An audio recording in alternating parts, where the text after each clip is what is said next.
Fala, turma! Sejam mais uma vez muito bem-vindos ao nosso RM Talks.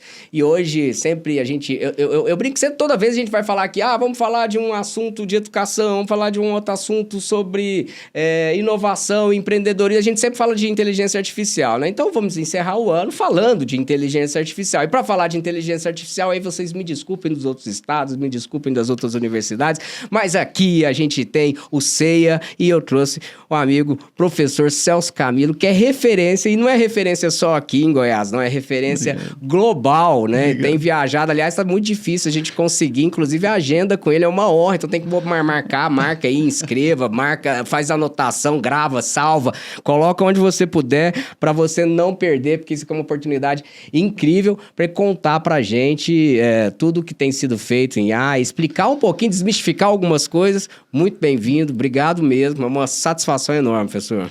Obrigado, Rafael, pelo convite. A satisfação é minha, né? O prazer é meu, a honra é minha de estar aí no RM Talks, falando um pouquinho para vocês, todo o seu público, que eu tenho certeza que é extremamente qualificado, né? E vamos bater um papo aí descontraído e falar um pouquinho de IA e de futuro. Eu vou te falar, assim, na verdade, eu brinco com o Thiagão aqui que fica na mesa, que às vezes quando tem pessoas que vêm aqui que eu gaguejo, fico nervoso, e você é uma delas, porque assim, cara, sabe pra caramba, você tem morro de medo de falar besteira. Imagina. Aqui e tal. Mas aqui é um papo lugar mesmo pra gente aprender, bater, e principalmente a gente levar pro pessoal que tá assistindo, assim, um pouco de orientação e tirar um pouco de desinformação, porque tem muita, né? Claro. E talvez uma delas que a gente já pode começar explicando o que é IA, porque para todo mundo tá achando que IA é sinônimo de ChatGPT.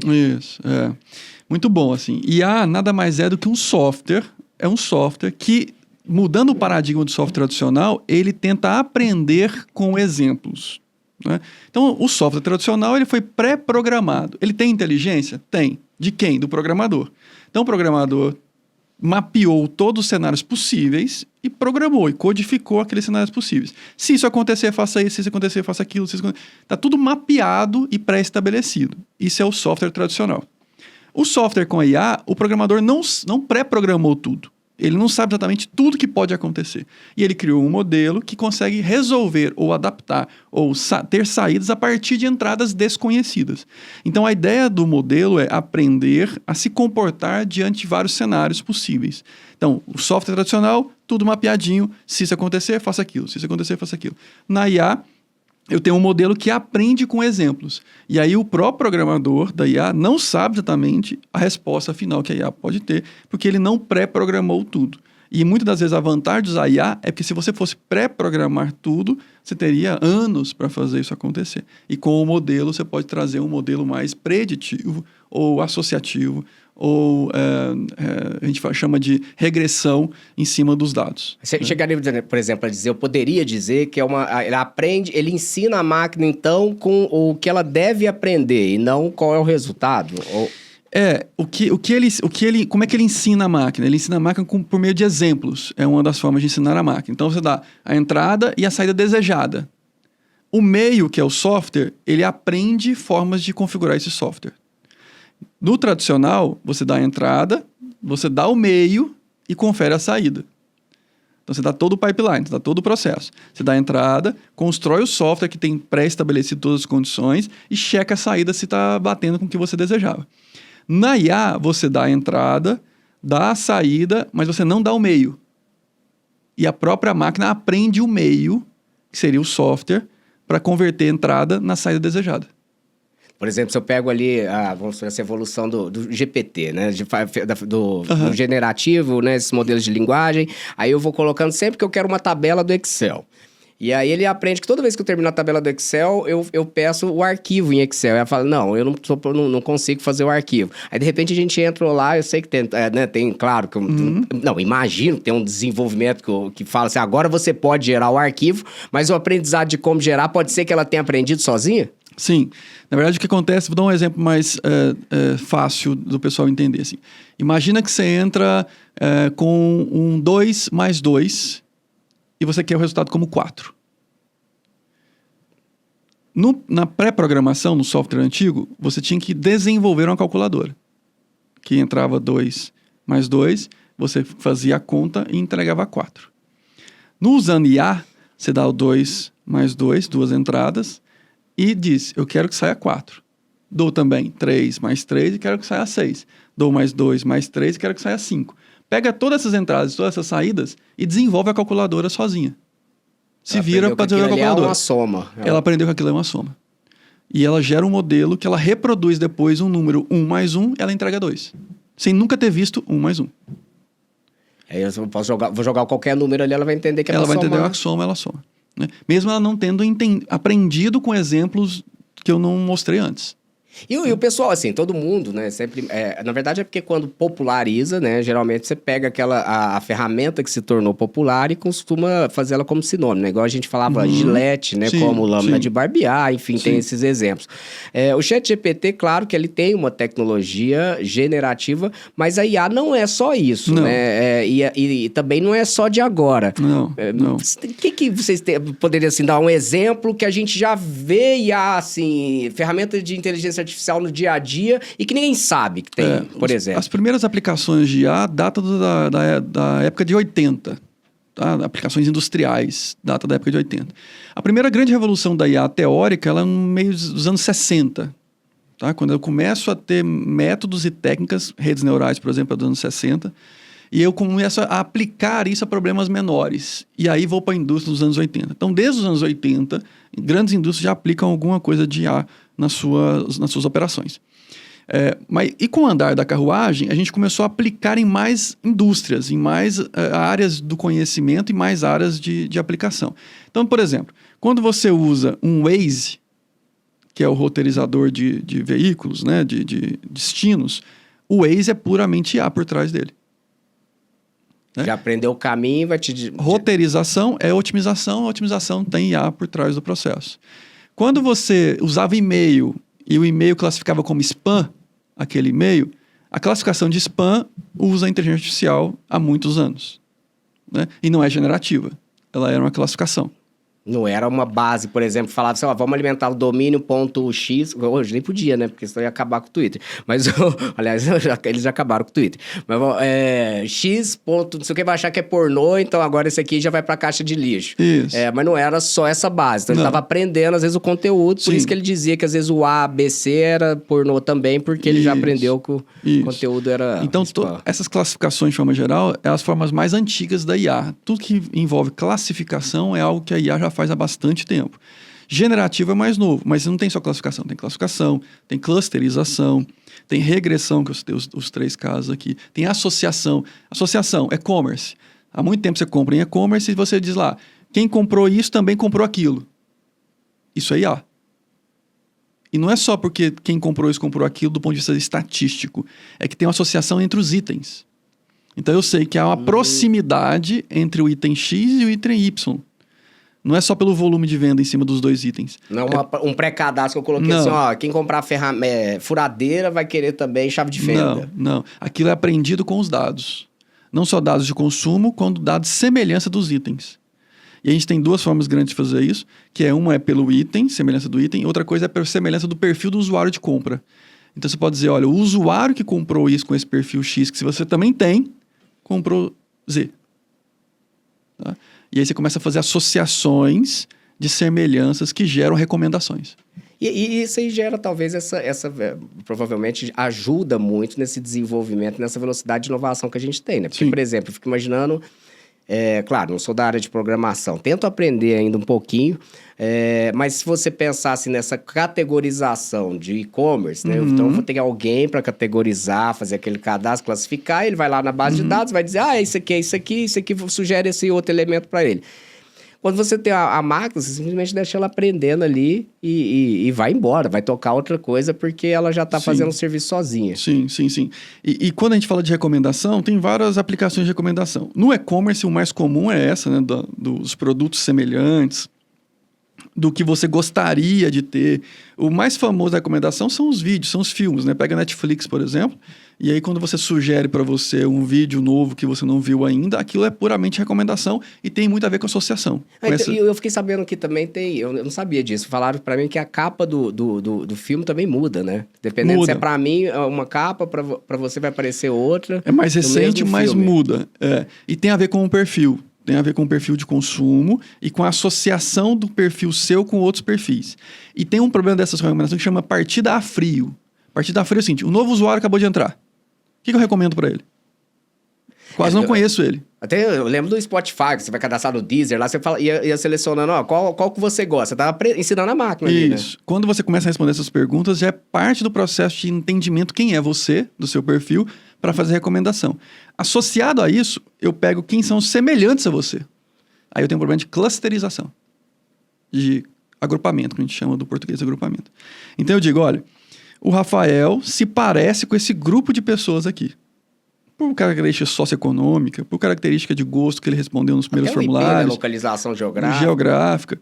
Ele tem semelhança a esse grupo aqui. Ok, esse grupo eu conheço bem. O que esse grupo consome de vídeo? E aí já começa desse ponto. Aí, bom, então já não é tá a partir da frio mais. Eu já conheço o Rafael sem mesmo saber da interação do Rafael. E aí eu começo a dizer, bom, se ele se parece com o Celso já está aqui mapeado por nós. Ele gosta disso. Deixa eu montar um roteiro de vídeos pro Rafael. O pessoal geralmente acha, assim, que quem trabalha com advogado e é de privacidade, você fala, não pode usar dados. Cara, eu sou apaixonado e acho que tem que usar, porque, assim, eu adoro que aprenda com meus dados e me ofereça algo que eu realmente queira. Será que ele falou? E essa, na hora que eu entro numa plataforma de streaming e ele já me oferece uma experiência ali personalizada e que eu vou achar a plataforma o máximo, cara, é o que eu quero, né? Então é muito melhor do que ficar ali zapeando, né? E mesmo assim a gente ainda fica, porque é muita opção, acaba escolhendo. Outro dia pessoal, eu comentei, não sei aonde, se foi uma aula, o pessoal falando das predições de rede social, né? E eu falei, olha, véio, hoje prediz até se você vai divorciar, ou se vai começar um relacionamento. Falou, não, mas como, tal? Isso é dado, né? Dado. É aprendizado. Total. Imagina que eu tenho dados de não sei quantos bilhões de pessoas, a facilidade que eu tenho de aprender um padrão de comportamento. Assim, há uns anos atrás, eu ainda estava nos Estados Unidos nessa época, 2015 mais ou menos, a gente fez um estudo junto com a CMU, a gente viu o seguinte, olhando os dados de Facebook, naquela época nem o Instagram era tão famoso assim, né? A gente estava começando o Instagram em 2015, se não me engano. Então a gente olhava muitos dados de Facebook.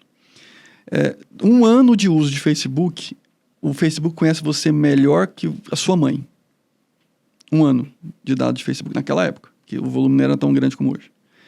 2 anos de Facebook, o Facebook conhece melhor você do que você mesmo.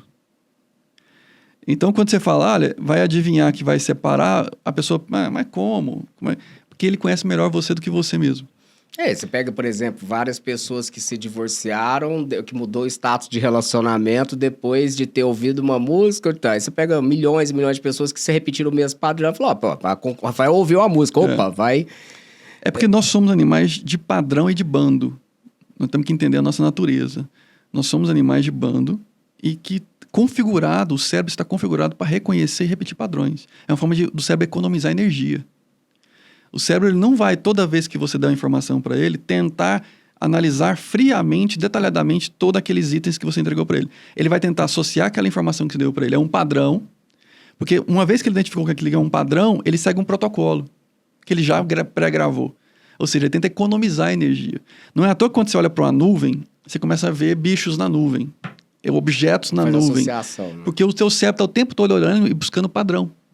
É padrão. É o mesmo também daquela história, você vai comprar um carro e você começa a ver o carro na rua, né? Porque o seu cérebro o tempo também todo. começa é padrão. a habituar com aquilo. E a gente repete padrões. É claro que a gente reconfigura alguns padrões durante a vida, mas a gente repete padrões. Então a gente, com certeza, deixa rastro e rastro de padrões. Às vezes sem nem sequer perceber, mas é fato. Se a gente olhar para os dados de comportamento, a gente vai ter, sem dúvida nenhuma, um conhecimento muito aprofundado do perfil daquele usuário. Você contando assim, eu talvez reforce algo que eu acredito muito, que é que hoje não dá para falar que vai ciência da computação, programação, tecnologia, agora graduação em IA também na Federal, vai ser o cara que só entende exata ou lógica de programação. Se o cara não entender de sociologia, antropologia, psicologia, ele não vai conseguir gerar nada, né? Ou vai gerar códigos errados. Perfeito. Tô achando que você estava na minha aula ontem lá com o pessoal da IA, né? Eu estava dando aula pro pessoal da IA e exatamente a gente falando muito sobre isso. Muito sobre isso. O perfil do egresso do aluno de IA, até pela grade que a gente montou, não é um perfil de aluno que vai ficar massageando modelo de IA. Até porque a IA vai fazer isso também. Sim, A IA vai automatizar também a geração da IA. Assim, é bot gerando bot. Né? Não tenha dúvida, está acontecendo agora. A gente tem uma pesquisa que mostra isso. E está desenvolvendo isso também.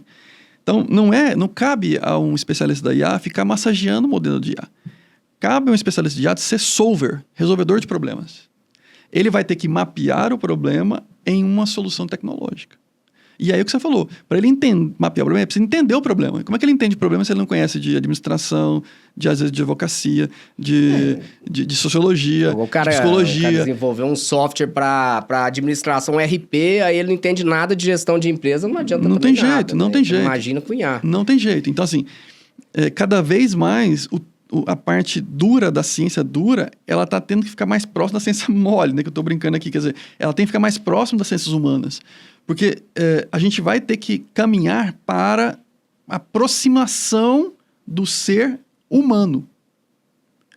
Mesmo os caras da tecnologia. Os caras da tecnologia vão ter que fazer máquinas para humanos. E aí vem toda a história da Human Centered AI e outras áreas que a gente está... humanização das máquinas. Por quê? Porque se eu ficar... Não, aquela história do programador, aquele estigma, né? Aquele estereótipo do programador que dentro de um quarto escuro, digitando, programando, nem dormindo de madrugada e tal, isso tende a cada vez mais ser raridade.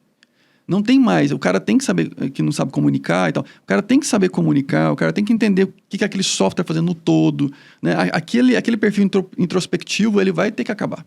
Porque não tem espaço para esse cara mais. Mas estava com uma bolha agora de falta de programador no mundo e tal. Pois é, mas a gente também vai automatizar a engenharia de software. Já está fazendo isso. Né? Então já tem o low code, o no code. Daqui a pouquinho não precisa mais de programador para fazer software.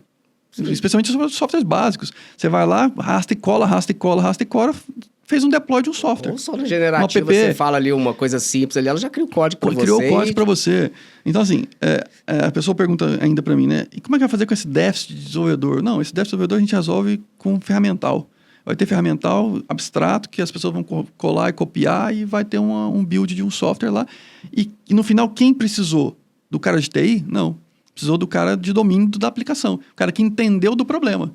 Porque é ele que mapeou o problema no que ele deseja que a solução tenha de entrega de valor. Então, é esse cara que realmente ainda existe. É o cara que mapeia o problema em potencial solução tecnológica. A gente pegar as big techs no início, sempre tinha ali um antropólogo, psicólogo, uns grandes salários também, participando desde o início da programação. E eu gosto de falar, por exemplo, quando eu vou dar aula de direito digital, falar da introdução, aí você vai falar da arquitetura da internet, né? O pessoal vai explicar um pouco. O Leak Leader, né, que era que estava ali liderando o projeto na ARPA, era psicólogo. Sim. Então, assim, e ele tem eu achei um artigo agora, recentemente, pesquisando para um estudo dele da simbiose homem-máquina, 1962, assim, e ele já, antes de falar da rede galáctica e que ele levou o projeto, mas ele pensava era nessa simbiose, ele estava falando de IA, né, assim, do que a gente está falando e temendo hoje.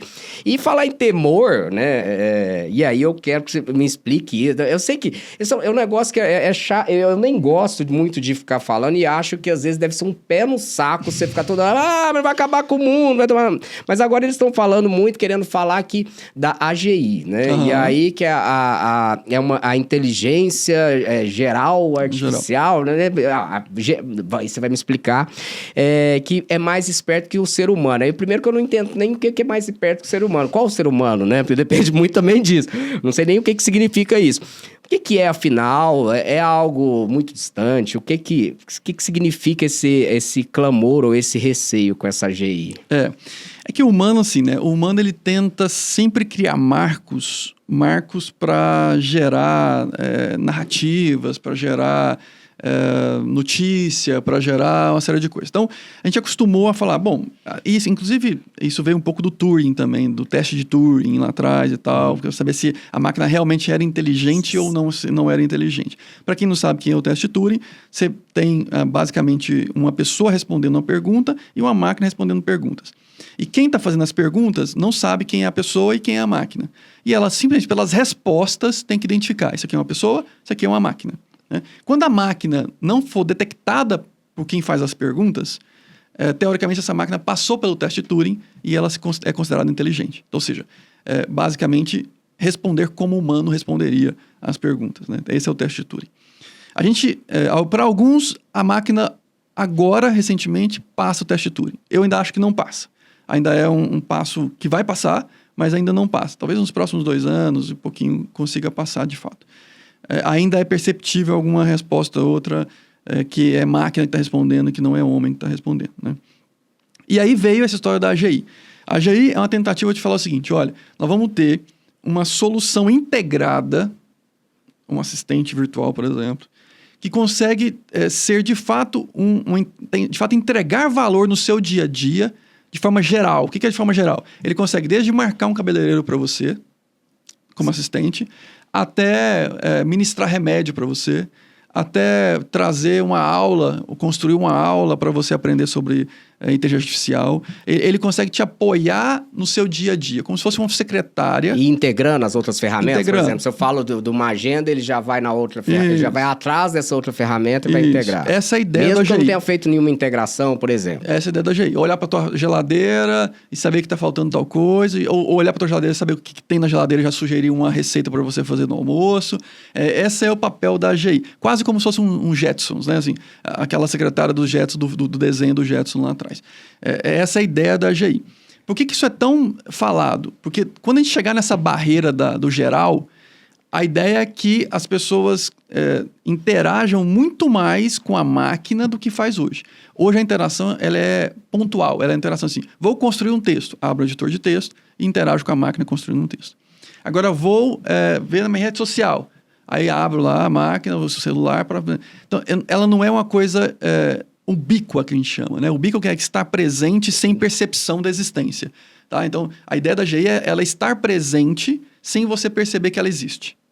Né? E esse digital, né? Assim, a mudança do físico para o digital ser tão fluida que você não sabe separar, líquida, você não sabe separar o que é virtual, o que é físico mais, assim, sabe? É como quando você vai para o exterior, começa a falar inglês, aí que você volta, se você falou seu inglês, português, você já misturou na tua cabeça o que é a língua que você estava falando. Né? É mais ou menos por aí que é a ideia da AGI. Isso é igual quem é da antiga, sabe diferenciar quando está conectado à internet, porque ele ouviu o barulhinho do modem e agora ninguém sabe e acha um absurdo quando a internet já fora, que não sabe nem por quê, né, que é essa internet. Aliás, tem muita gente, eu especialmente eu vejo minhas filhas, eu sempre vou brincando, explicando com elas, mas não entende o que tem por trás e para elas é tão natural quanto respirar, né?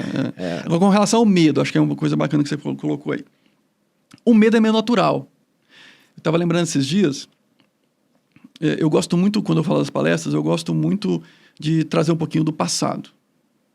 É engraçado, né? Assim, você tentar usar o passado para explicar o futuro. Né? Mas, de novo... Até o nome é de uma força, até a gente fez um trabalho aqui no escritório que era a força do contexto, né? Que você vai buscar o contexto para explicar. É assim, é um modo de inteligência de entender as coisas. E por que o passado ajuda muito a explicar o futuro? Porque, como a gente acabou de falar, o humano é muito pautado em padrões. Então, se eu olho para trás, eu aprendo o padrão e tento dizer, o padrão, se repetir o padrão, o futuro é assim. Né? E eu estou dizendo isso porque, assim, lá no passado, quando a gente criou a segunda revolução industrial, que é por meio da energia elétrica, as pessoas queimavam o elefante na rua, na disputa da corrente contínua versus a corrente alternada. Porque eles queimavam o elefante e diziam assim, olha, a corrente alternada é perigosa, olha aqui, um elefante morre, você mata um elefante com energia. Naquela época, onde não tinha energia espalhada, as pessoas falavam, não vamos usar energia. Para que usar energia? Pelo amor de Deus, vai matar as pessoas. Tira isso daqui. Né? Agora, você imagina um mundo hoje sem energia elétrica. É o filme que retrata, da Batalha das Correntes? Batalha das Correntes, isso. Né? Então, assim, veja como o padrão se repete. Tudo que é novo traz aquele susto de dizer, e agora? Vamos ficar sem emprego. E agora? Vamos matar as pessoas. E agora? Os robôs vão bater e invadir o mundo. E agora? Então, assim, é natural que haja um medo. E somado a isso, você tem um monte de gente que ganha dinheiro com isso. Com o medo. Sim. Né? O medo é uma forma muito boa, no sentido de performance, de prender as pessoas. Né? Vide alguns religiosos por aí. Quer dizer, quando você gera medo, você gera atenção, você gera a prisão que o locutor está querendo. Basta qualquer um que navegar aí na internet procurar curso de IA, a maior parte do mesmo. Se for curso para advogado, não fique de fora, você vai perder sua profissão, você vai ficar de fora do mercado. É isso. Então, assim, o medo, ele vende. Né? Nós temos que entender isso. E se você olhar do ponto de vista de oratória, é uma puta de uma ferramenta. Né? Assim, desculpa, mas uma baita de uma ferramenta. Aqui pode falar porra, pode falar à vontade, tem nada disso não. Mas é uma baita de uma ferramenta para prender a audiência. Então, assim, eu entendo que muitos usem ela para vender o medo. Mas vamos falar uma coisa, assim, do ponto de vista de evolução. Nós precisamos entender o que é razoável e como é que a gente lida com essa mudança.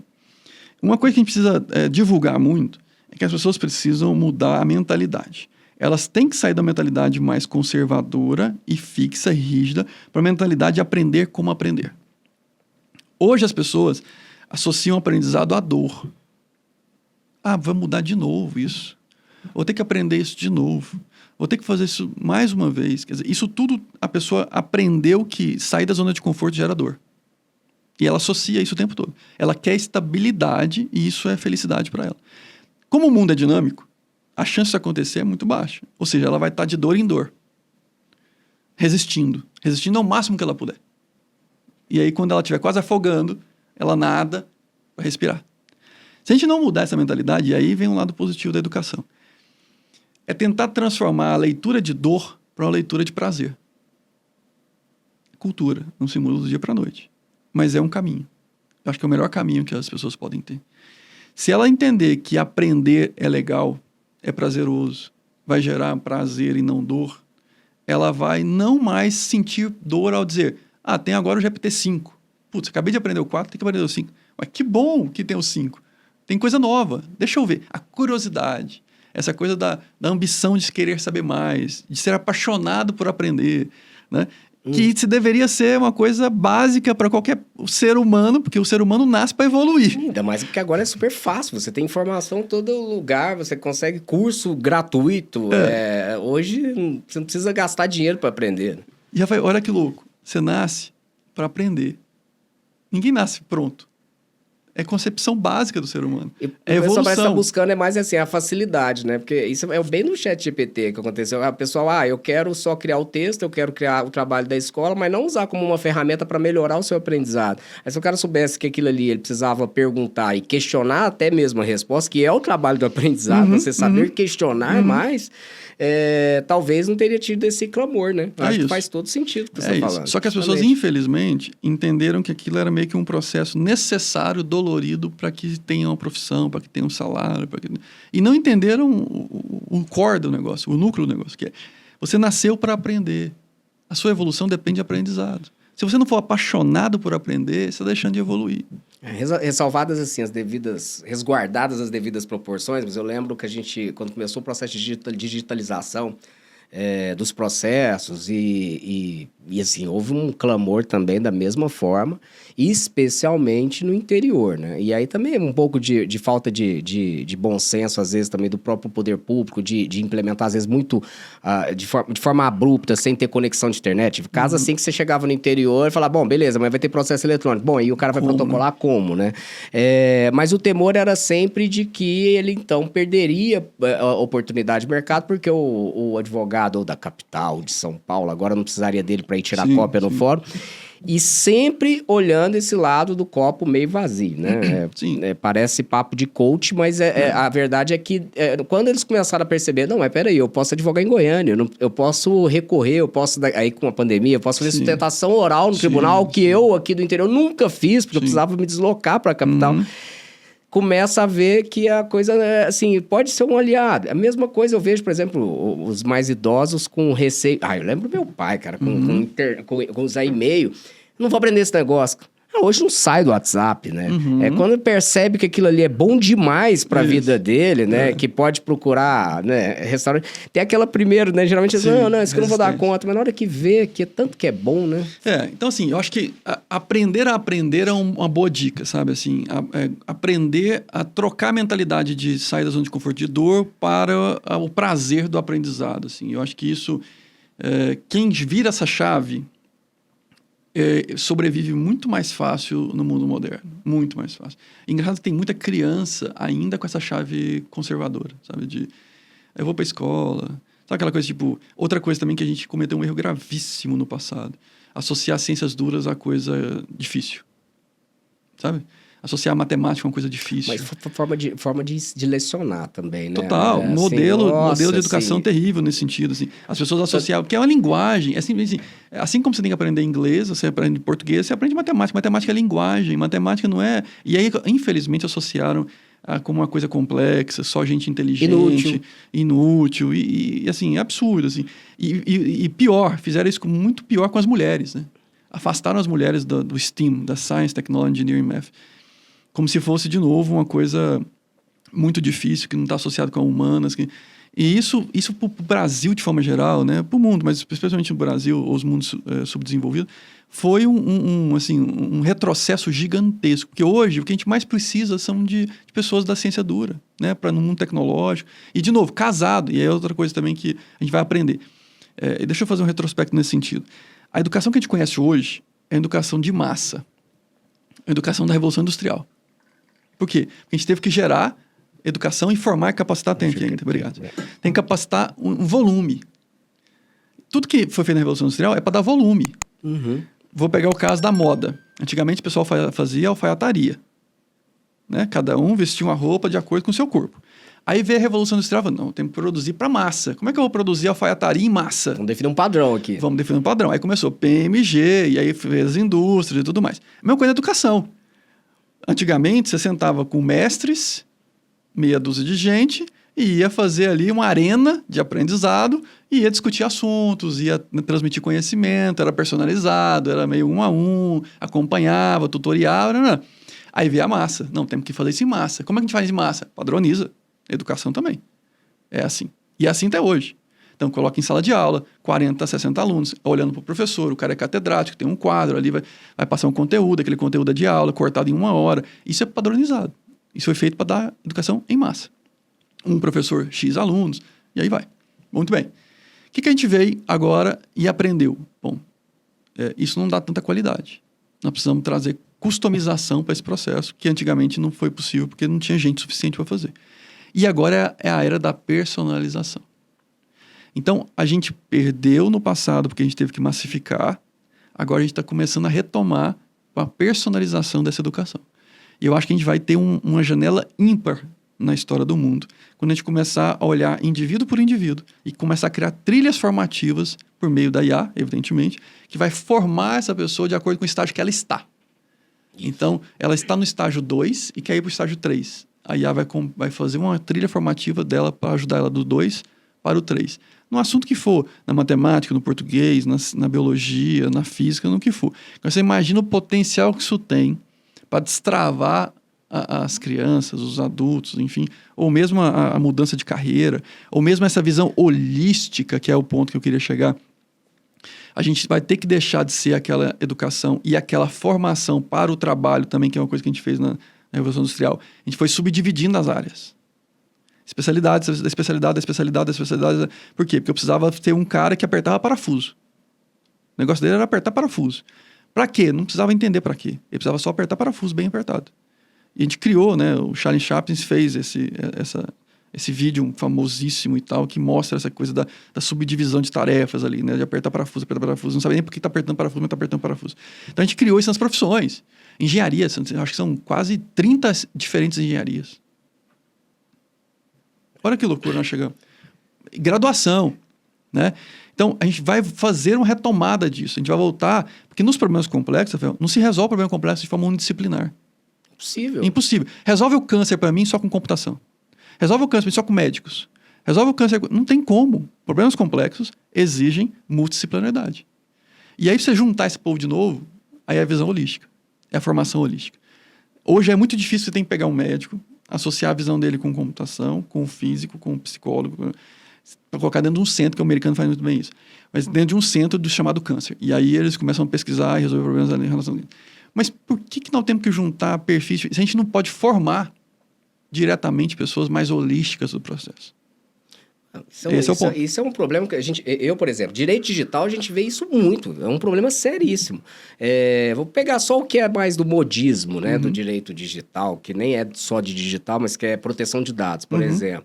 Quando aprovou a lei, o que surgiu de cursos e de pessoas porque era um baita do mercado e etc. E de fato é gigantesco o nível de a abrangência da legislação.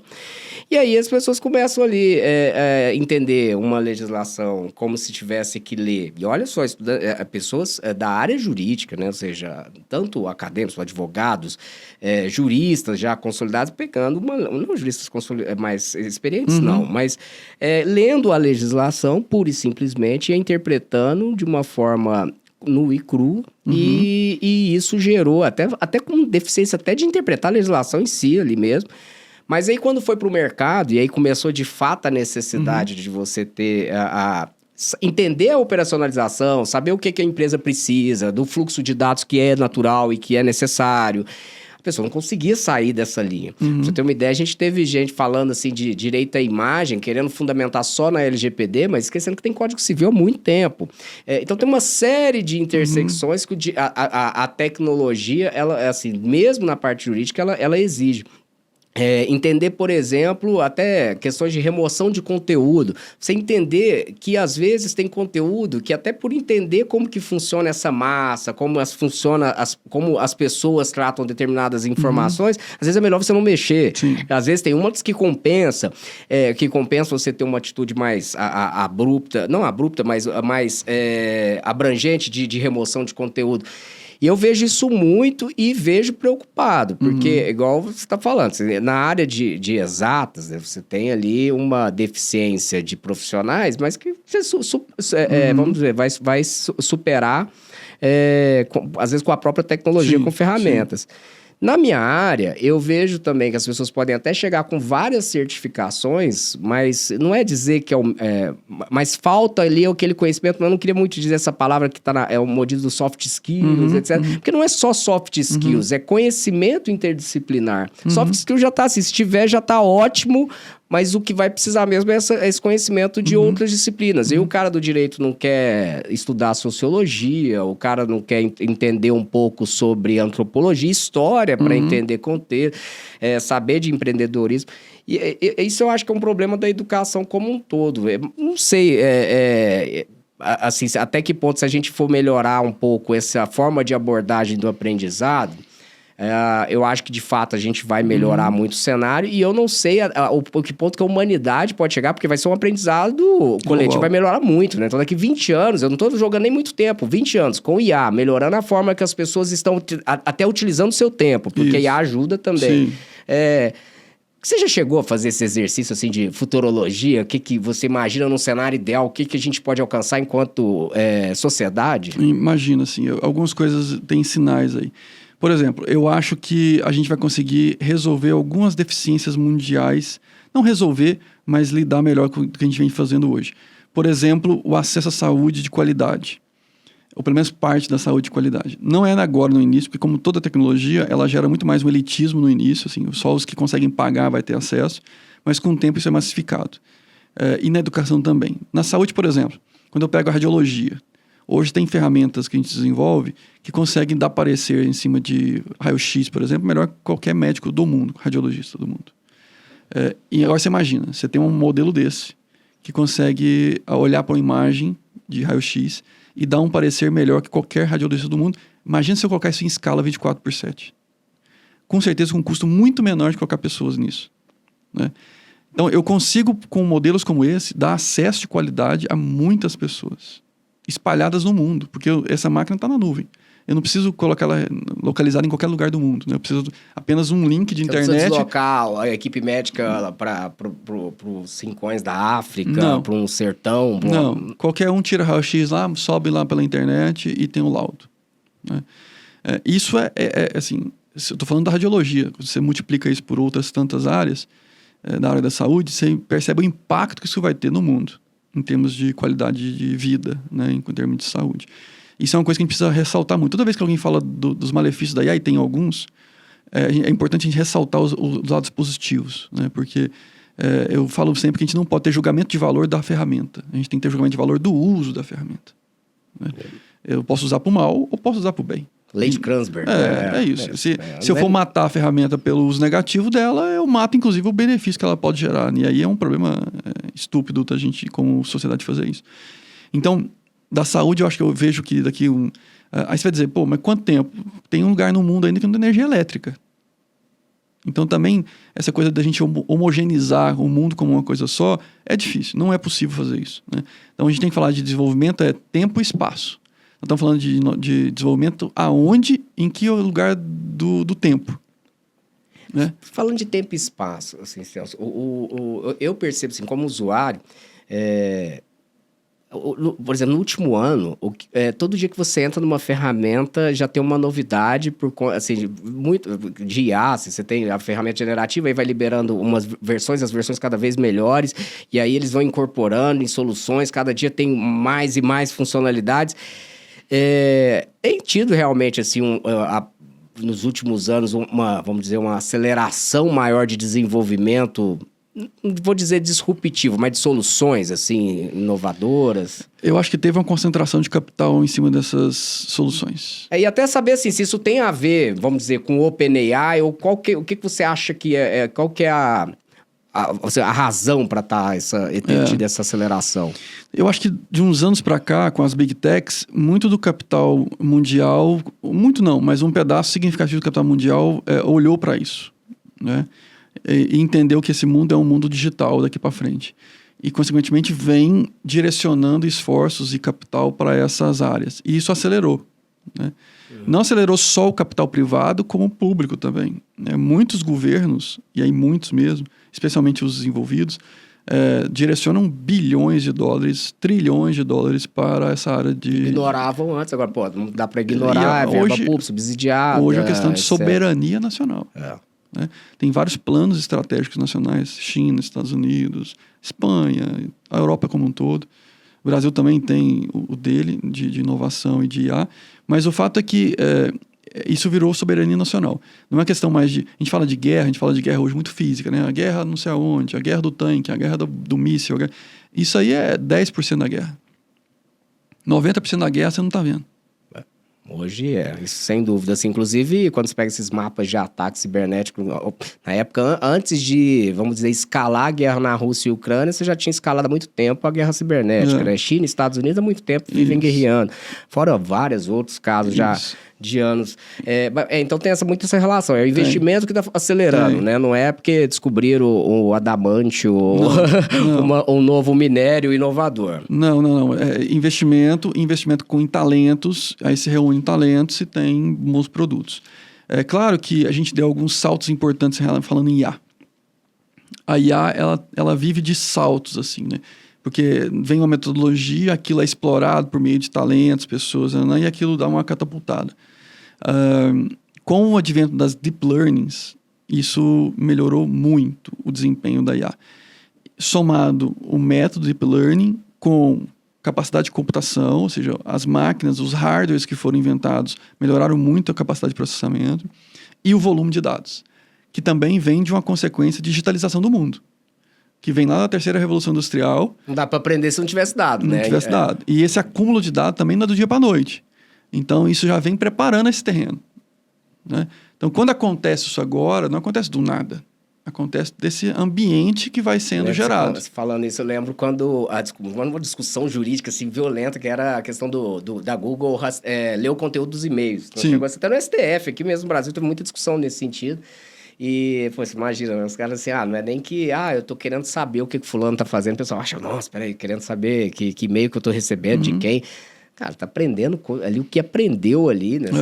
É gratuito. Pô, é gratuito, mas eu tô aprendendo. Tem uma máxima que a gente fala, né? Que quando você não paga pelo produto, o produto é você.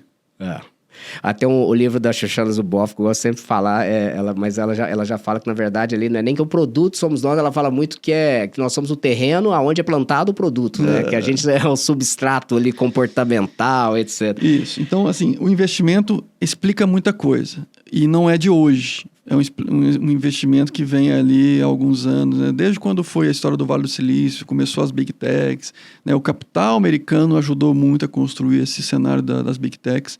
E hoje em dia é mundial, né? Não é só americano. Você vê o que a China está fazendo. O que a China está fazendo. A China tem uma métrica, né? Ela tem uma estratégia declarada que ela quer ser a potência de IA no mundo em 2030. 2030. E ela está muito perto disso. Eu imagino até que ela já é. Só que como as coisas na China não é tão abertas... a gente não sabe, né, exatamente. Mas eu imagino que ela já é. Tá? Diz que a ferramenta, por exemplo, eu não vou entrar nessa discussão se é chinesa ou não, mas tem ali o TikTok, por exemplo, é uma das redes sociais que tem mais IA envolvido, não é isso? E capta dado de forma... De todo quanto é jeito ali. Né? E aí é outra questão também, né? A forma que o TikTok foi construído, ele gera uma dependência também do usuário gigantesca. Esse algoritmo de retenção de atenção é algo que hoje assim, é preocupantíssimo. Inclusive, aliás, teve há umas semanas atrás, pela primeira vez nos Estados Unidos, 33 estados entraram com a ação contra a Meta ao mesmo tempo, por conta das funcionalidades para reter crianças e adolescentes usando as plataformas, né? Isso é algo sério, claro. Mas antes da gente falar dessas problemáticas, vamos dizer, regulatórias, eu queria que a gente falou de China potência, Estados Unidos potência, pessoal investindo, mas, peraí, né? Vamos falar aqui da Federal, do CEA, o Centro de Excelência em Inteligência Artificial, que você ali também é um dos líderes dela. Muita gente não sabe, de fato, o que acontece ali dentro e muitos ainda acham que é algo como um projeto puramente acadêmico, né? Que não está envolvido com o setor privado. Conta o que e os projetos que vocês executam lá. Boa. Obrigado pelo espaço para explicar um pouquinho do CEA, o nosso CEA, né? A nossa UFG. Eu falo sempre que a UFG é da comunidade, da sociedade, é do Brasil e, consequentemente, a gente tem que ter muito orgulho do que é feito lá, porque é nosso, né? E depois vou até te contar um pouquinho da historinha de Berlim recentemente agora, sobre essa história do Brasil. Mas o que é o CEA? O CEA é um centro de excelência em IA construído dentro da Universidade Federal de Goiás, promovido pelo Instituto de Informática da UFG, né? Então, o Instituto de Informática hoje tem 4 cursos: Ciência da Computação, Engenharia de Software, Sistema de Informação e o Graduação em IA, e 70 professores. Só o Instituto de Informática. A gente já faz P&D, a gente já faz projetos com empresa há muitos anos, há mais de 10 anos. Tá? Então, a gente já tem um histórico muito grande em cima de transferência de tecnologia para dentro do mercado, para dentro da sociedade, para dentro das empresas. Então, não é novidade o que a gente faz essa transferência, né? Inclusive com o Instituto Poema, que está dentro do Instituto de Informática, assim por diante. O que aconteceu recentemente? Com esse nosso histórico, que não é simples fazer, porque no mundo é complicado fazer essa ponte entre universidade e empresa, a gente credenciou-se como unidade de Embrapi. Unidade Embrapi é um OESC do Brasil também, que está focado em gerar recurso para pesquisa aplicada e transferência de tecnologia para as empresas, aumentar a competitividade das empresas a partir dessas novas tecnologias. E a gente teve um fundo, e com esse fundo nós criamos o CEA, o Centro de Excelência em IA. E o CEA, então, com hoje 12 coordenadores, virou um centro de talentos no país. Então, a gente tem mais de 500 pessoas. Essas pessoas estão nos mais variados estados do país, inclusive fora do país. A maioria é brasileiros, mas não só brasileiros.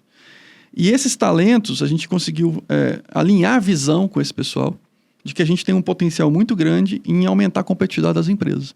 Então, o foco do CEA não é publicação de paper, não é só formação de alunos, apesar de fazer isso também, né, e ajudar nisso também, mas o foco do CEA é transferência de tecnologia para as organizações, seja privadas, sejam públicas.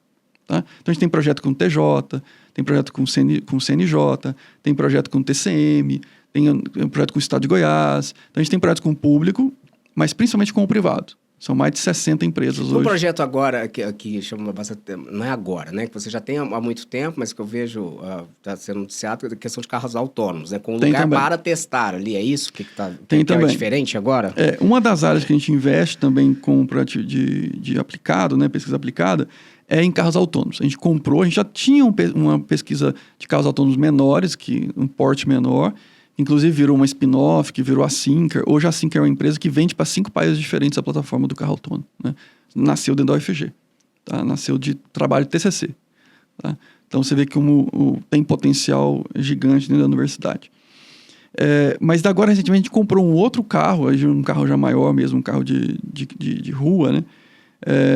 De nível 2, 3, para divulgação e também desenvolvimento de algoritmos de navegação de carros autônomos, né? Então, é uma plataforma que veio do Reino Unido, uma plataforma da Renault, mas que uma startup do Reino Unido adaptou para pegar dados do carro. A gente vai usar isso para colocar uma camada de inteligência em navegação do carro, de forma autônoma, evidentemente. Tá? Então, a gente também está com um laboratório de carros autônomos. Mas a gente tem aplicado para a indústria do agro, a gente tem aplicado, não só carros autônomos, né? A gente tem aplicado IA de forma geral, para o agro, para a educação, para a logística, para saúde, para advocacia, direito, tem aplicado para energia, praticamente quase todas as áreas a gente tem projeto, né, mais de 60 empresas, que a gente tem aplicado IA e ajudando essas empresas a ter produtos inovadores para o desenvolvimento de competitividade delas. No mundo, assim, tem... claro, a gente sempre fala Vale do Silício, Stanford, né? A região ali no São Francisco, Califórnia. Países de primeiro mundo, mas o CEA, ele se iguala, ou ele está muito atrás? Deixa, porque eu já sei um pouco da resposta, né? Como que nós estamos nesse cenário global? Muito bom, assim, porque, na verdade, essa conexão entre academia e empresa é muito difícil no mundo todo. Né? Eu já dei aula na Índia, vi lá a realidade em uma instituição que é considerada o MIT da Índia, e assim mesmo tem uma atividade muito grande da universidade de fazer parceria com empresas, tem algumas, mas poucas. Dei aula na Universidade da Califórnia também. Dei aula na CMU, em Pittsburgh, também nos Estados Unidos. Exceto essas grandes, né? CMU, Stanford, Yale, MIT, Harvard, exceto essas grandes, a maioria das universidades tem uma dificuldade muito grande de fazer parcerias com empresas, porque a linguagem é diferente, o time é diferente, tem outros mundos para fazer isso acontecer.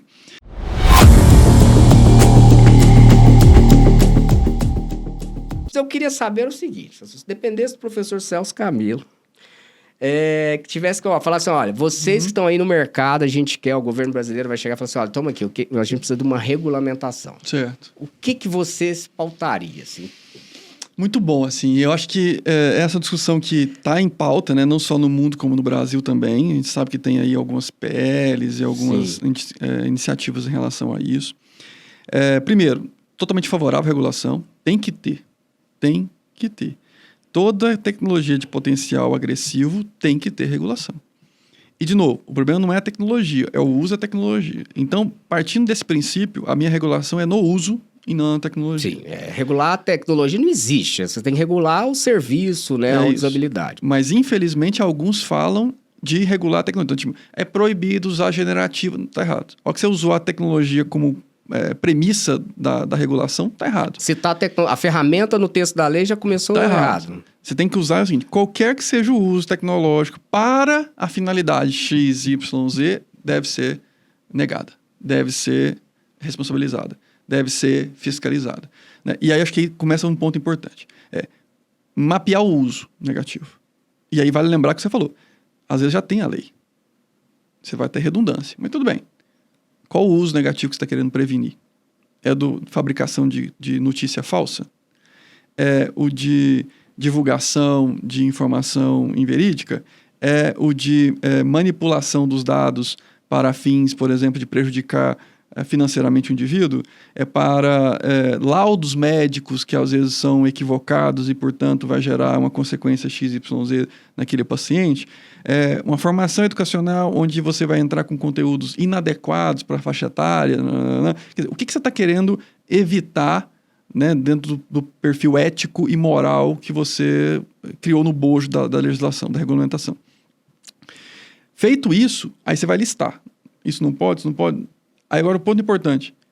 Você tem que criar regulamentação que seja possível fiscalização. Porque senão você coloca lá que não pode, mas não tem como checar se aquilo está sendo feito ou não, você está criando só uma expectativa falsa do que realmente dá para fazer. Então, quando eu pego a regulação hoje, e esse é um problema que está sendo discutido, muito se fala de tecnologia, pouco se fala do uso, e quando se fala do uso, não se fala de como fiscalizar o uso. Então, no final vai ser o seguinte, tem o risco de matar a inovação dentro do país, porque se falar de tecnologia, você matou a inovação, para o bem, inclusive. Então, você vai falar, não pode usar generativo. Bom, eu não posso usar generativo para uso da saúde e salvar vidas, né? Então, acho que tem esse risco de matar a inovação e a gente ficar para trás. Inclusive, acho que um pouco dessa repercussão dessa regulamentação na Europa, alguns cientistas falaram que pode estar atrapalhando o desenvolvimento europeu de tecnologias. Eu confesso que eu não vi isso na regulação, mas alguns estão reclamando disso. Então é isso um ponto. O segundo ponto, listar corretamente, associado com as leis que já existem, o mau uso. E terceiro ponto, a quem cabe fiscalizar e de que forma vai fiscalizar. Eu acho que se desse essa tarefa para mim, eu iria nesses 3 pontos. Evitaria o uso de tecnologia dentro da regulação, listaria os malefícios potenciais ou os mais potenciais nesse exato momento para dar mais publicidade a isso, né? Olha, não pode isso, inclusive do ponto de vista eleitoral. E depois eu iria para a fiscalização. Como é que eu vou garantir uma legislação que eu facilito a fiscalização? Para garantir a punição. Sem ferir também o sigilo do negócio, né? Muitas vezes também você quer fiscalizar, fazer auditoria no código, não é assim que vai funcionar.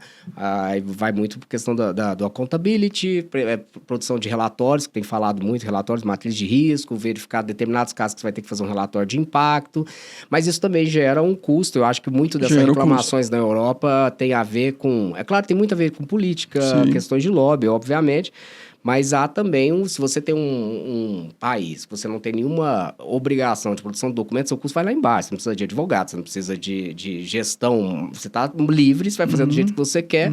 Esse talvez seja o ponto que reclamam mais. Agora, eu entendo também assim, que você tem que ter alguma... não pode ser desse viés de proibição. Sim. Você tem que fazer transparência e comprovar o que você está fazendo a partir de documentações e quem vai fiscalizar, né? Que eu acho que é o grande problema também ficar... Tem um detalhe importante, assim, todo mundo fala da explicabilidade. Esse é um que vira e mexe tá na regulação. Explicabilidade. Eu acho que explicabilidade para algumas aplicações acho razoável. Por exemplo, diagnóstico na saúde. É razoável que você explique por que chegou naquele resultado. Agora, explicabilidade para copyright, explicabilidade para fazer um texto mais adequado, explicabilidade...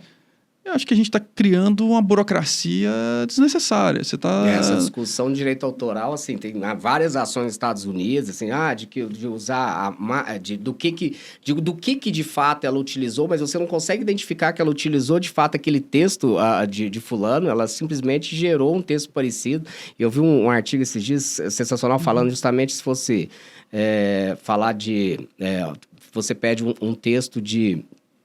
um poema, você fala tu, abi, tu, vai gerar, mas não significa que leu o texto da origem, enfim. Acho que essa falta de conhecimento de como que funciona. Acho que essa explicabilidade talvez seja mais transparência, né? E dentro daquilo que, por risco, né? Aquilo que é arriscado, discriminação, etc. Não dá para... Agora, eu vejo um potencial e um problema, e eu tenho muito receio por conta dessa polarização que o Brasil e o mundo viveram, né, e vivem em eleições. E eu tenho um receio, que eu digo, pelo receio de que a busca por uma fiscalização eleitoral acaba contaminando também legislações futuras, né? Então, o TSE já está bastante preocupado com deepfake agora e já fala em uma regulamentação mais forte, que eu não sei o que de fato vai ser. Eu acho também que muitas vezes você tem que fazer uma punição efetiva e conseguir fiscalizar para servir pedagogicamente e não proibir. Não tem que proibir. Ela não tem nem como, é impossível. Agora... Do ponto de vista técnico, assim, para evitar essa disseminação de desinformação, eu não sei nem se seria... Eu querendo já responder no seu lugar, né? Falando assim, do ponto de vista técnico, do ponto de vista de educação, como que a gente poderia fazer para minimizar esses impactos de desinformação nas eleições? Eu acho que tem dois caminhos possíveis aí. O primeiro caminho é, de fato, desenvolvimento de tecnologia, de ferramenta que consiga avaliar... não avaliar e cravar fake news, não, mas que tem indícios de. É uma espécie de alertas. Olha, esse material tem indício de ser fake news. Indício. Porque aí, de novo, o julgamento tem que ser humano no final, nesse caso, né? E é impossível a gente garantir que 100% da ferramenta vai cravar que independente. Porque essa coisa também é muito subjetiva, às vezes. Muito. Né? O que é fake news? Em alguns casos é claro, em outros casos não é tão claro. Não, então, quer ver um absurdo? A única legislação que a gente tem hoje claramente sobre desinformação é de cunho eleitoral, ou seja, o artigo do 323, salvo engano. Aí ele fala que compartilhar conteúdo, aí ele vem sabidamente inverídico. Olha, tem várias pessoas, especialmente tio, quem tem esse... Sabe que compartilha acreditando que aquilo ali é verídico, né? Então, não tem... Vai por e-commerce, sujeito. E o sabidamente segundo que referência? Qual referência? né? Então, tem coisas extremamente subjetivas nesse processo. Então, uma coisa é ferramental, para dar características de suspeita. Então, olha, isso aqui suspeita que é fake news, desinformação. Suspeita-se. Esse é um lado, ferramental. E o segundo lado é educacional. A gente estava dizendo, uma sociedade tecnológica que não conhece sobre tecnologia vira vítima. Né? Uma sociedade tecnológica de informação rápida e gerada de N para N, onde as pessoas não sabem fazer filtro, vira vítima. Eu não sei se eu comentei isso, mas eu vou comentar aqui. Como é que foram as evoluções da mídia? A gente nasceu lá na comunicação gestual, depois da comunicação gestual foi para a comunicação oral, né? Lá nas cavernas, os primórdios. Da comunicação oral foi para a comunicação escrita, pinturas rupestres e assim por diante. Depois foi para a imprensa, ainda um para um, né? Um para um. Uma pessoa falava, a outra recebia e comunicava. A imprensa começou a ter um para N, que você escrevia, imprimia e aquilo divulgava. Aí veio o broadcast, rádio, um para N, um produtor, N consumidores, ou seja, poucos produtores e muitos consumidores. Aí veio a TV, também broadcast, um produtor ou poucos produtores, N consumidores. Até aqui, nessa TV, as pessoas acreditavam na chancela do produtor. Quem produzia tinha uma regulação, entre aspas, ali que garantia uma certa qualidade nessa produção. E quando você, por exemplo, assistia um Jornal Nacional, há um tempo atrás, você não questionava se estava falando a verdade, falando a mentira no Jornal Nacional. Você olhava para aquilo e se informava. Eu ia para ver TV para me informar. Eu não tinha senso crítico em cima da TV. Tudo que a TV falava era verdade, ponto. Saiu na TV. Saiu na TV. Saiu no jornal. Saiu no jornal. Ninguém discutia a veracidade do que isso.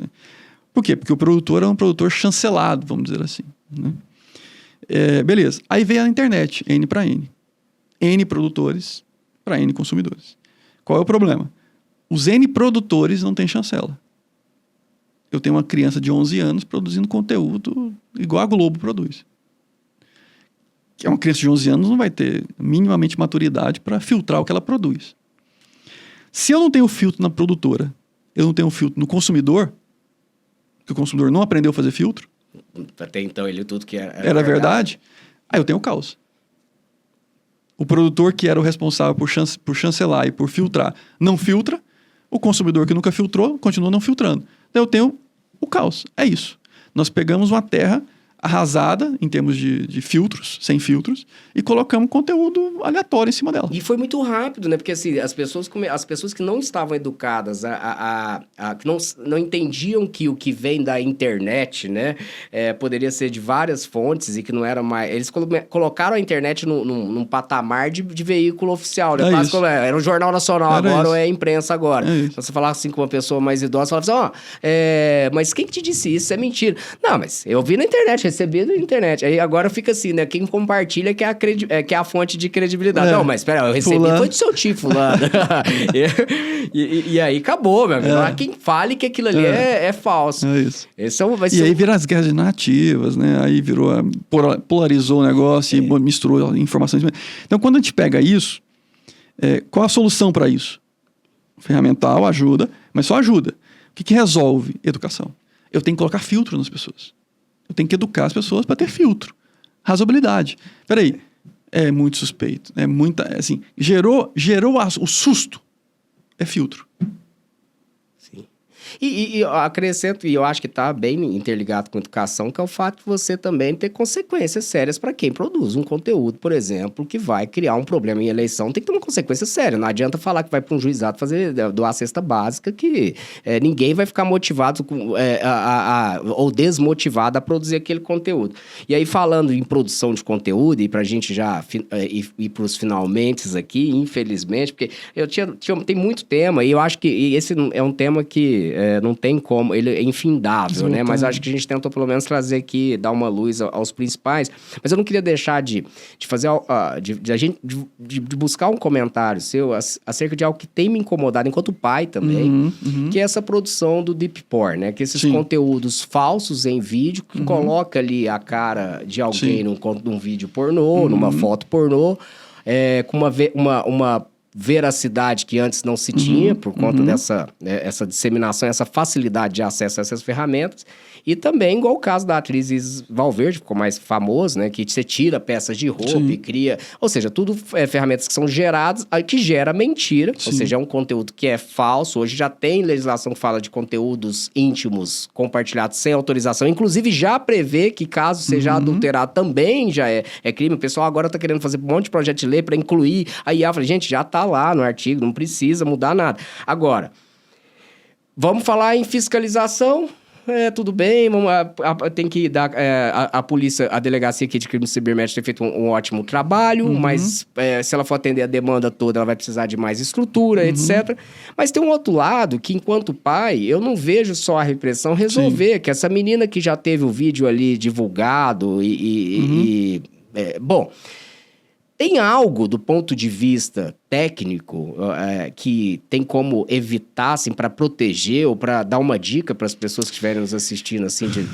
É muito complicado, assim. É uma área extremamente espinhosa. Não acho que a gente vai, por meio de ferramenta, resolver. De novo, acho que a ferramenta pode dar um indicativo de falsidade, um indicativo de suspeita em cima daquilo.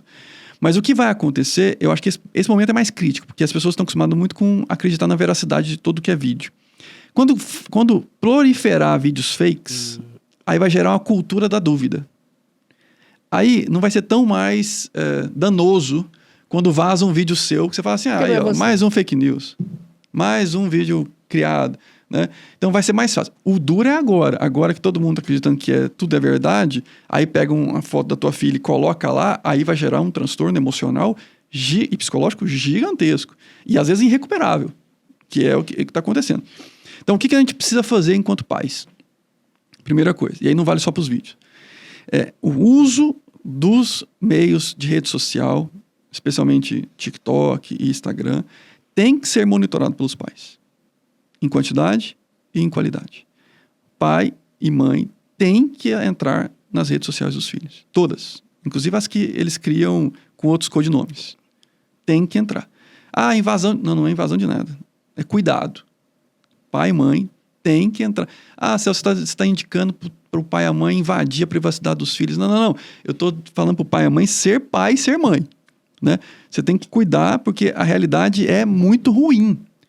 Os filhos estão sendo influenciados fortemente pelas redes sociais, não só no conteúdo como na forma.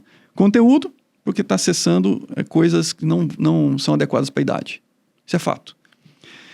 E na forma, porque a forma que esses algoritmos são feitos, e isso está sendo provado já, é tão viciante como qualquer outra droga. Sim. Então, a forma que ele consome o vídeo, 2 segundos, 2 segundos, 2 segundos, 2 segundos, isso gera um disparo de neurotransmissor, tá? Que equivale a algumas drogas. Então, para uma criança, você imagina, você não dá cocaína para o teu filho de 2 anos. Como é que você entrega um celular pro teu filho de 2 anos para ficar passando shorts do YouTube? Tem muito pai que acha que ainda que o filho tá dentro de casa, ele tá seguro, né? Tá lá dentro do quarto o dia inteiro e tá tudo bem. Mas quando ele ia pra rua, ele queria saber a casa de quem que ele tava indo, com quem que ele tava andando. É a mesma coisa. Então é isso. Assim, a gente tem que entender...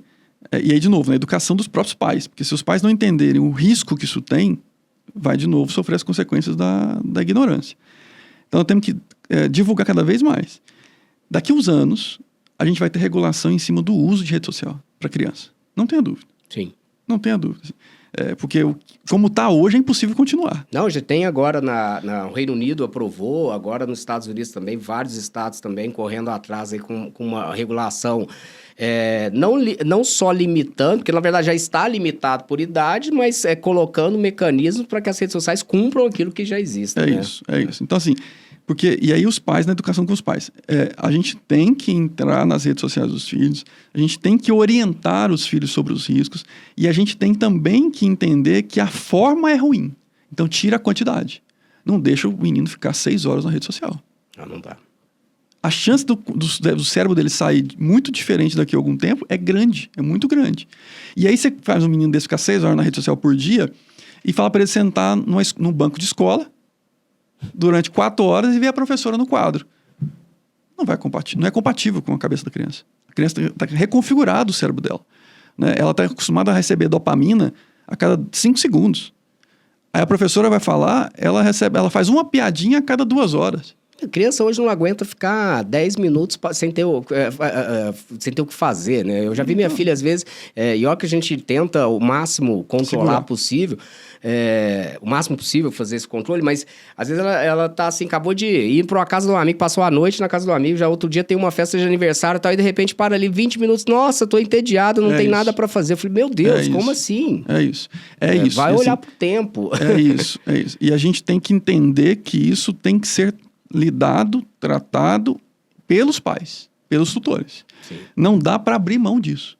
Não dá. E não é mais uma coisa bonitinha, aleatória. É só porque eu estou deixando o tablet com meu filho para eu conseguir comer aqui. Não se trata mais disso. Se trata de uma mudança comportamental que ele vai arrastar isso para a vida adulta dele. É muito sério, assim. Acho que as pessoas não estão entendendo ainda o nível de gravidade do negócio. De novo, não é só o conteúdo, que já seria muito ruim. Está acessando coisas que não é para a idade. Seria péssimo. Mas é o conteúdo e a forma. A forma que esse conteúdo está sendo entregue prejudica até mais do que o próprio conteúdo. Porque o conteúdo você pode dizer, filho, não funciona assim. E você poderia estar dando outros conteúdos mais positivos para suplantar aquele conteúdo negativo. Mas a forma você não consegue resolver. Porque você não vai conseguir voltar atrás para o cérebro dele e falar assim, agora eu não quero mais dopamina. O cérebro vai querer dopamina. Sim. E aí ele vai buscar o que você falou, vai estar entediado e vai querer buscar a adrenalina, a dopamina, e ele vai buscar o risco. E daqui a pouquinho seu filho vai estar fazendo coisa no físico extremamente arriscada, por quê? Porque ele está louco atrás de dopamina. Esse é um assunto assim, até bom assim, da gente bater esse papo, porque é algo que também para mim é muito caro, eu tenho muita preocupação, e quando às vezes eu for falar de regulação ou de plataformas digitais, não é porque eu estou regulando, e a gente hoje, infelizmente, a discussão sempre fica muito polarizada, se é por conta desse governo, é por conta do outro. Não é isso, simplesmente, é a forma do algoritmo hoje, buscar essa atenção. Eu terminei de ler um livro essa semana, que eu tinha uma passagem que uma das circulares internas do Facebook era falando, olha, como é que nós podemos fazer as crianças ficarem mais tempo? Ou seja, isso é algo que é institucionalizado, e não precisa assim, isso é só uma frase de várias ali do Máquina do Caos, né? Sim. E vários outros livros que falam daquilo que hoje já não é uma novidade, a gente sabe que faz mesmo, e os danos são enormes. E outra coisa, se você... Fora eu adorei essa sua a análise em termos de forma e conteúdo, mas além essa forma que vai gerar esse vício, esse problema, quando, por exemplo, produzir um conteúdo também que seja ilícito, tem que entender que o dano, a disseminação é muito rápida, que não adianta vir no advogado especialista em direito digital, né, que não consegue resolver 100% e às vezes nem mitigar um pouco você vai conseguir. É uma pena que a gente chegou nesse patamar. É uma pena que a gente vai sofrer muito ainda até conseguir equilibrar isso, né? Esse é um claro exemplo de uso de tecnologia de forma negativa. As Big Techs não vão parar. Você fala assim, elas vão ter consciência. Não, esquece. Enquanto não for regulado, enquanto não tiver multas pesadas, que já começaram, mas não deu ainda tempo para ser significativa as multas, a quantidade, o volume.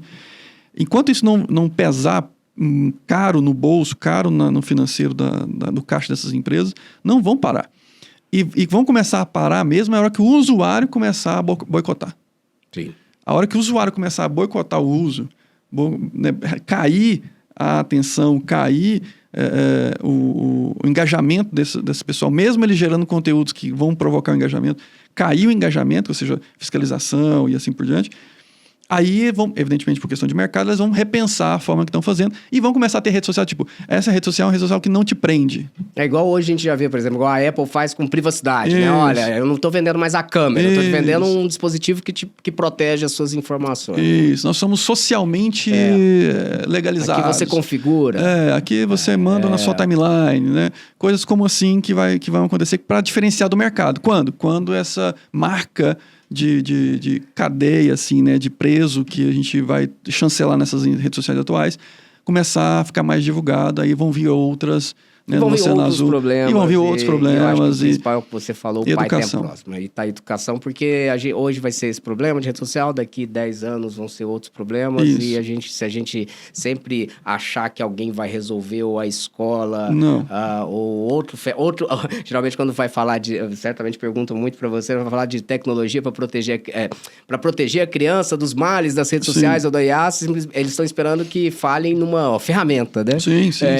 Porque às vezes é tudo mais fácil, né? É mais fácil falar de uma ferramenta do que eu ter que estar próximo do meu filho.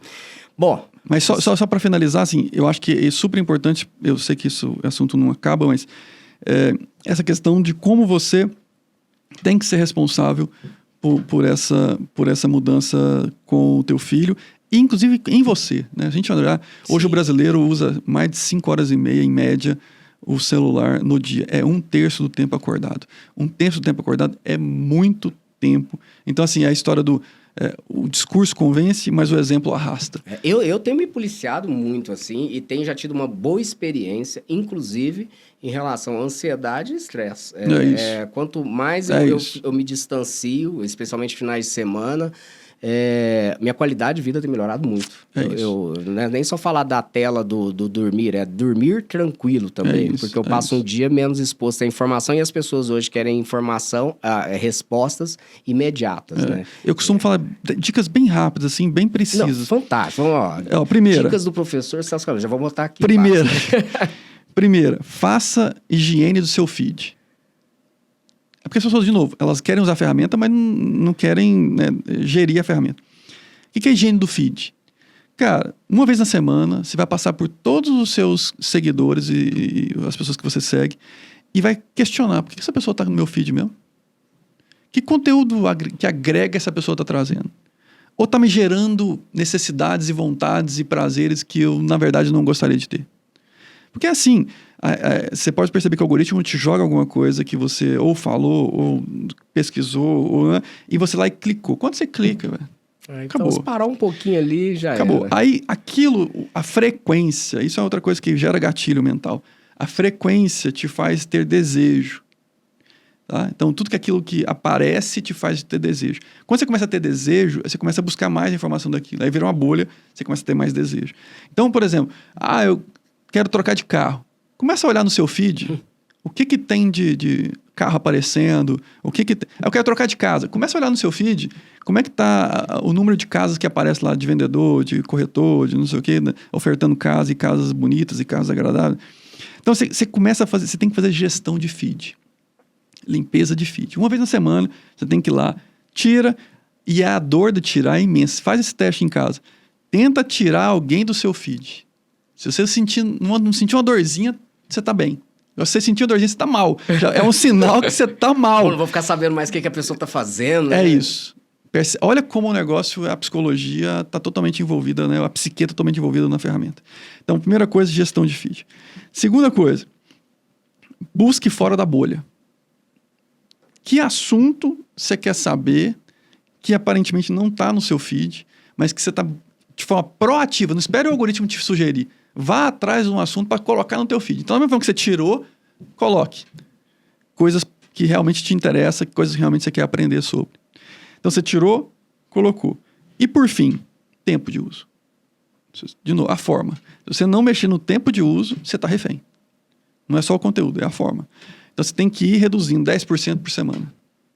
10%. Aí você fica 6 menos 10%. E vai semana a semana tirando. Semana a semana tirando. Você vai perceber o quanto você vai melhorar a qualidade de vida. O quanto vai sobrar tempo. Não, eu tirei muito pouco e, assim... Vai sobrar tempo pro seu dia a dia. É impressionante. Você gasta tempo ali sem perceber. Voa. Mas por que voa? Dopamina o tempo todo. Serotonina o tempo todo. Ali, velho, o seu cérebro tá dizendo, fica aí, fica aí, fica aí, fica aí, fica aí. E quando você fala, só mais um. Só mais um é mais meia hora. Né? E você perdeu o tempo. Não tem tempo para ir na academia, não tem tempo para estudar, não tem tempo para... E olha que louco, Rafael. A gente, não sei se você lembra disso, quando começou a história da digitalização, a gente falou assim, agora o mundo vai ser diferente, porque as pessoas vão ter acesso à informação. A gente vai ter acesso a todas as bibliotecas do mundo. Olha que maravilha, olha como o negócio foi pintado de um jeito maravilhoso. Agora, numa palma da mão, você vai ter todos os livros do mundo, você vai ter todos os artigos do mundo. Aí a gente entendeu que acesso não é igual a absorção. Ter acesso não é igual a absorver o conteúdo. Porque entre acesso e absorção tem que ter a vontade de absorver. Tem que ter a disciplina de absorção. Então, é um gap gigantesco. E as pessoas fizeram o contrário. Você tem o mundo dos livros na sua mão. Você opta por assistir TikTok. Olha que loucura que a gente fez na sociedade. Em vez da gente usar desse conhecimento todo que está disponível na sua mão para realmente crescer, evoluir, utilizar, aumentar holisticamente a sua evolução, seu aprendizado, você foi para como é que fala? Ser raso, né? Você saiu de uma profundidade de conhecimento para ser raso no conhecimento e, às vezes, futilidade do conhecimento. E às vezes, às vezes, com uma grande frequência, para buscar um cancelamento, né? Que é a palavra agora, né? Que se usa por as pessoas que estão ali de plantão para verificar o que os outros estão fazendo, né? De errado, para ficar comentando. Então, o livro, até ganhei da minha esposa, que chama Humilhados, né? A humilhação pública na era da internet. Sensacional, vários exemplos. Um livro bem, assim, não é jurídico nem nada, mas contando histórias de pessoas que foram humilhadas por, às vezes, uma questão... E não é nem humilhada, é praticamente como se fosse expulso, né, da sociedade, porque hoje em dia, né, especialmente para essas pessoas que são influencers, né, que são retiradas desse convívio digital, é praticamente como ser queimado em praça pública antigamente. É um negócio assustador, sim, e eu sou muitíssimo preocupado com isso. Então, fechando as dicas do Celso lá da gestão. Então, gestão de feed... tire, coloque e tempo. Reduza tempo. Essa gestão mínima. Se você fizer isso durante um mês, você vai ver a diferença gritante que vai ter na sua vida. E aí com as crianças. Siga as orientações da Sociedade Brasileira de Pediatria. Até 2 anos, 0 de telas. E aí eu não lembro exatamente de cabeça, mas está lá na internet, só pesquisar. Telas, Sociedade Brasileira de Pediatria, e aí você vai ter os indicativos. Até X anos, tanto tempo, até X anos, tanto tempo, e assim por diante. Siga, né? Seu filho vai brigar? Vai comparar com os amiguinhos? Vai. Mas assim, é sério. Então vamos seguir as orientações da pediatria para melhorar o desenvolvimento dessas crianças. Sensacional, professor. Assim, obrigado demais, eu acho que encerrou de uma forma sensacional, dando uma dica efetiva mesmo para as pessoas que estão nos assistindo e que, assim, às vezes estão preocupados com um efeito da tecnologia que não é o que ele devia estar preocupado nesse momento, né? Eu acho que esse tempo de tela é a maior preocupação que nós devemos ter do que se a IA vai dominar o mundo e vai acabar com a humanidade numa guerra a estilo filmes de ficção. Sim. Enfim, eu acho que esse papel, né, que a gente falou tanto do Estado, do poder das escolas de educação, a gente tem que usar também essa tecnologia que nos permitiu difundir essa informação para também levar informação, não estou dizendo que é a melhor qualidade, mas informação que sincera, né? Sim. E que infelizmente o algoritmo às vezes não vai direcionar, impulsionar tanto como a gente gostaria. Mas cada um fazendo o seu papel, divulgando, né, e buscando, especialmente não esperar que o algoritmo indique, vai conseguir acessar conteúdo de boa qualidade e que vai fazer bem, né? Conteúdo que vai... Essa biblioteca do mundo aí digitalizada que a Google sempre prometeu, né? Digitalizar o mundo, mas que seja utilizada para o bem. Muito obrigado, professor. Espero poder contar com você aqui em outras oportunidades também. Eu que agradeço, assim, a paciência de me ouvir, né? Assim, espero que tenha sido alguns minutos de prazer para vocês. Eu tô aqui lamentando aí. que eu tenho que encerrar, porque eu falei assim, nossa, eu tinha um monte de dúvida aqui, e é gostoso, porque às vezes a gente vai em evento, é uma coisa mais formal, aí você fica ali, você não tem tempo. Eu gosto muito desse ambiente aqui, porque a gente bate um papo, fica uma coisa mais assim, vamos dizer, mais não diria intimista, mas que a gente fica mais livre, né? Sem aquele rigor de uma pauta. Às vezes eu anoto aqui um monte de coisa, a gente começa a conversar e vai para um rumo totalmente diferente. Muito bom. Parabéns aí pela iniciativa. Como eu disse, né, o que nos resta agora é esclarecer a população, né, desse mundo tecnológico, como lidar com esse mundo tecnológico, né, das vantagens e desvantagens. Então, iniciativas como essa, como a tua, né, do podcast, tem um papel social muito forte. Eu acho quiçá que outras pessoas fizessem, né, copiassem a tua ideia de divulgar cada vez mais essa educação em cima da tecnologia e como ter os benefícios e evitar os malefícios. E fico à disposição quando você precisar. De novo, o maior prazer do mundo. Foi um tempo muito bacana conversando contigo aqui. Muito obrigado, senhor. Ó, e não se esqueçam, né? Marque aí, a gente vai seguir um pouquinho dessa regra do algoritmo. Não tem como a gente fugir. Vai, marca, faça a inscrição, marca o sininho aí, essas coisas tudo que vocês sabem fazer muito melhor do que eu. E é claro, né, sabe aqui que esse ano a gente sempre produziu aí vários podcasts, muita entrevista legal. E a ideia é justamente essa. A gente não ganha dinheiro com isso, a gente usa nosso tempo para levar um pouco da informação também e aprender com quem vem aqui. Um abraço a todos e até o próximo.